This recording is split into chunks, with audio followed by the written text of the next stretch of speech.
দুনিয়াতে উলঙ্গ আইসি এই সাদা কাপড়টার জন্য, এই সাদা কাপড়টার জন্য আইসি দুনিয়াতে।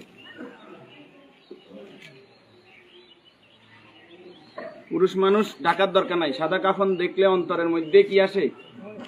একটু ভয়। আর সেটা মনে রাখবেন, পুরুষের ঢাকার দরকার নাই, মহিলাদেরকে এভাবে উপর দিয়ে ঢেকে দিতে হয়। মরণের হরে জীবিত থাকতে দরকার নাই। কি কন?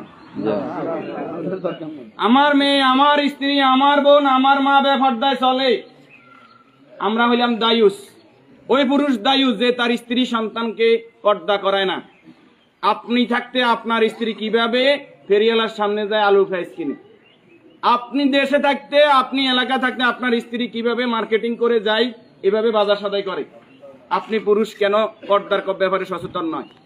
আপনার উপযুক্ত মেয়ে ওড়না ছাড়া ঘর থেকে বের হয় কিভাবে? আপনার মেয়ে, আমার মেয়ে কিভাবে পায়জামা টাকনুর উপরে পরে? আমার ছেলে কিভাবে পায়জামা টাকনুর নিচে পরে?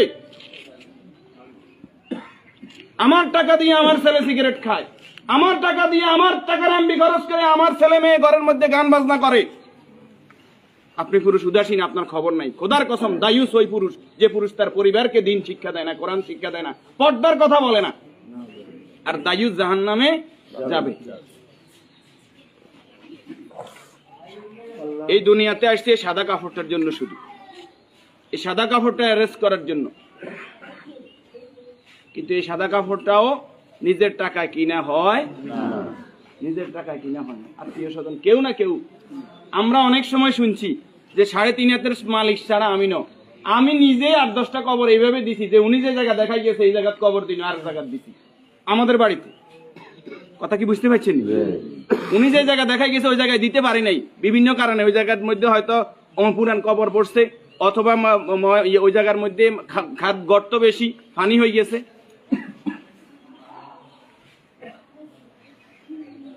তাহলে আমার শেষ জায়গাটাও আমার নির্দেশনা মতো হয় না, পরিবারে যারা আছে তাদের নির্দেশনা মতো হয়। যে রাসূলের শানমর্যাদা এত বেশি, সেই রাসূলের প্রতি দুরূদ ও সালাম সাল্লাল্লাহু আলাইহি ওয়াসাল্লাম। সম্মানিত উপস্থিতি, আল্লাহর গোলাম চেহারাতে বলতেছে অবশ্যই নেককার পরেজগার ছিল। আল্লাহ তাআলা ওনার জীবনের গুনাহগুলো মাফ করে দেন, আমিন। যে নেক আমলগুলো করেছে, দান সদকা করেছে, এর বদৌলতে কবর, হাসর, মিজান, ফুলসিরাত আল্লাহ কি করে দেখ, মাফ করে দেখ। আমরা যারা জানাজায় উপস্থিত হয়েছে আল্লাহ আমাদেরকে মাফ করে দেখ। আল্লাহ তাআলা এই পরিবারকে ধৈর্য ধারণ করার তৌফিক দান করুন, আমিন। 40 জন জানাজাতে কাদেরকে উপস্থিত করাইবেন? আমাদের কত বলবো, বলতে আর বলতে মনে চায় না। সব জানেন কিন্তু আমল নাই। আপনি জানেন যে আত্মীয়তার সম্পর্ক নষ্টকারী জাহান্নামে যাবে, আপনি নিজেই সেই সম্পর্কটা বারবার নষ্ট করেন। আপনি জানেন যে আগে সালাম দিতে হবে, আপনি সালাম দেন না। আপনি জানেন যে নিজের জন্য যেটা ভালো মনে করি অপরের জন্য সেটা ভালো মনে না করলে আমি ইমানদার নয়। আপনি জানেন প্রতিবেশীর হক নষ্ট করলে ইমানদার নয়। কই নাই, সব শুধু জানি, আমল করি না। আমাদের মাঝ থেকে আমলটা দূরে সরে গেছে। এই নেককার গোলাম জানাজাতে নামাজি ফরেজগার লোক, শিরিক মুক্ত লোক, আপনার দৃষ্টিতে যিনি শিরিক মুক্ত, এরকম 40 জন লোক যদি দোয়া করে আল্লাহ তাআলা ওই দোয়া কি করে? কবুল করে। 40 জন হাইবেন আইতেন ন, উনি নামাজি ফরেজগার, উনি হয়তো আপনি মনে করেন যে মাজারে সেজদা দেন শুধু কবিরা গুনাহ, মাজারে সেজদা দেন বুঝি শিরক। শনিবার মঙ্গলবার কি শিরক না? শনিবার মঙ্গলবার হিসাব করা শিরক ননি? শিরক, এটাও শিরক। এই যে জাদু টোনা করা, এটা কি শিরক ননি?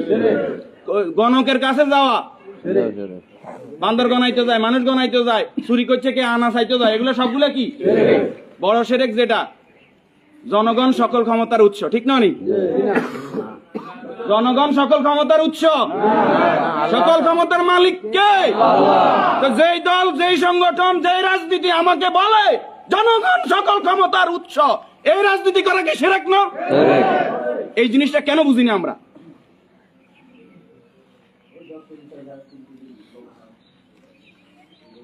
আপনি মুখে বললেন জনগণ সকল ক্ষমতার উৎস, অন্তরে আপনি বলবেন যে হ্যাঁ আল্লাহ সকল ক্ষমতার উৎস, এটা তো আল্লাহ মানে না।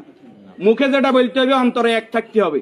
তাহলে সকল ক্ষমতার মালিক কে? আল্লাহ। আর যারা রাষ্ট্র ক্ষমতায় গিয়ে, একজন মুমিন ইসলামী রাষ্ট্র ব্যবস্থার বাইরে যাওয়ার কোনো সুযোগ নাই। যদি আওয়ামী লীগ আবার তওবা ইস্তেগফার করি আই কয় যে আমরা আল্লাহর আইন অনুযায়ী রাষ্ট্র চালাইম, আমরা কইম আলহামদুলিল্লাহ। বিএনপি যদি কালকে বলে যে আমরা রাষ্ট্র চালাইম আল্লাহর আইন অনুযায়ী, কোরআনের আইন দিয়ে রাষ্ট্র চলবে, সৎ নামাজি ফরেজগার লোকরা চেয়ারম্যান মেম্বার হইব, তাকওয়াবান হইব, আমরা বিএনপির সাথে আছি, বিএনপি কে ভোট দেব। যদি জামাত ইসলামী বলে আমরা আল্লাহর আইন দিয়ে রাষ্ট্র চালাইবো, কোরআন চালাইবো, দেশ তাকওয়ার ভিত্তিতে চলবে, রাসূল যেভাবে চালাইবে আমরা তাদেরকে ভোট দেব। যদি চরমনাই বলে তাদেরকে ভোট দেব। আমাদের ব্যক্তিগত কারো কোনো আরশ নাই। আমরা এই জমিন আল্লাহর, এই জমিনে আইন চলবে কার? আল্লাহ। এবার যেই আসুক এই তকমা নিয়ে আমরা তাদের সাথে আছি। রাজি আছেন? ইনশাআল্লাহ। আল্লাহ তাআলা আমাদেরকে কবুল করুন। আমিন। সম্মানিত উপস্থিতি, এই মুহূর্তে